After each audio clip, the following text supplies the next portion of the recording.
Hey guys, it's Mr. Nightmare here, and today we'll be reading chapter 2 of Never Go to Sleep. Before we get started, please hit that like button, comment, subscribe to this channel if you guys want more creepypasta fanfictions out there. Until then, let's get started.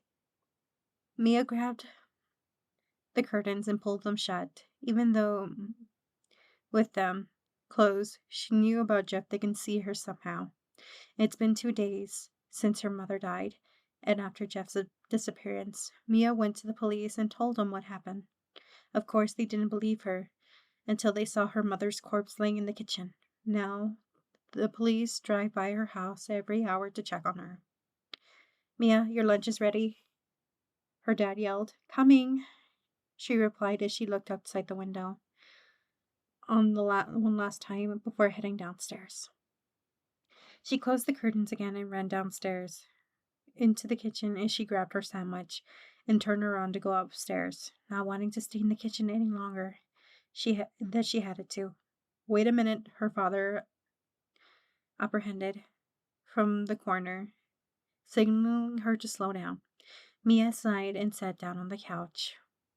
What is it? She asked, irritated. I know where this is going, Mia.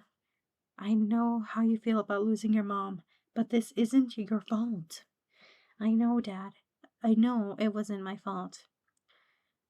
Don't take this wrong, but I think that you're trying to make this worse for me, she said quietly. Her dad stared at her stunned. What do you mean? He asked, lowering his head into the ground. Mia looked at him and wrapped her arms around him tightly.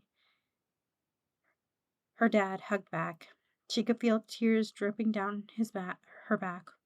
They stayed like this for what seemed like hours before her dad finally stopped crying and walked to his room.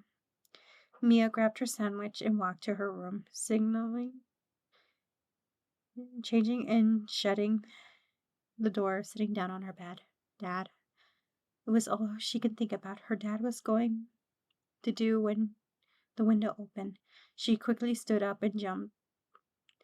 Jeff jumped into the room gracefully and sat down on the bed, covered in blood. There was no surprise. Wait, why wasn't she scared? Jeff looked around before looking at her, smiling. Hello there, he said, annoyed.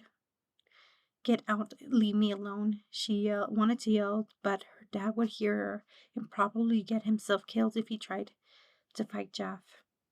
Why, aren't you scared? He asked, amused by her.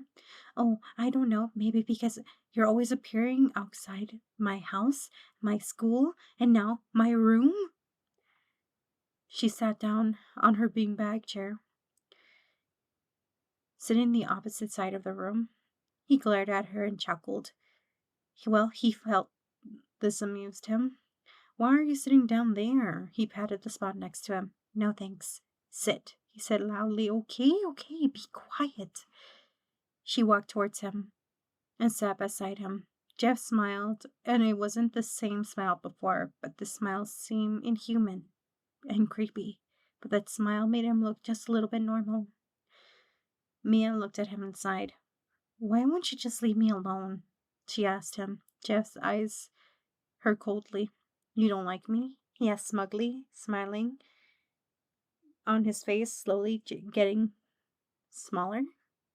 You killed my mom. You're stalking me now. Why aren't you killing me right now? She glared at him, watching as his face grew angrier. I didn't know why, he whispered. He didn't know why?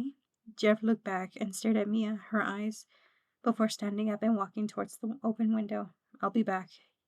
He grabbed the window ledge and jumped out. Mia sat on the bed, sat up and ran towards the window, looking down, and Jeff had disappeared again.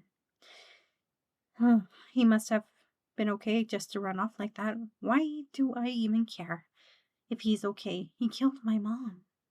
Mia closed the window and ran out her room, slamming the door behind her.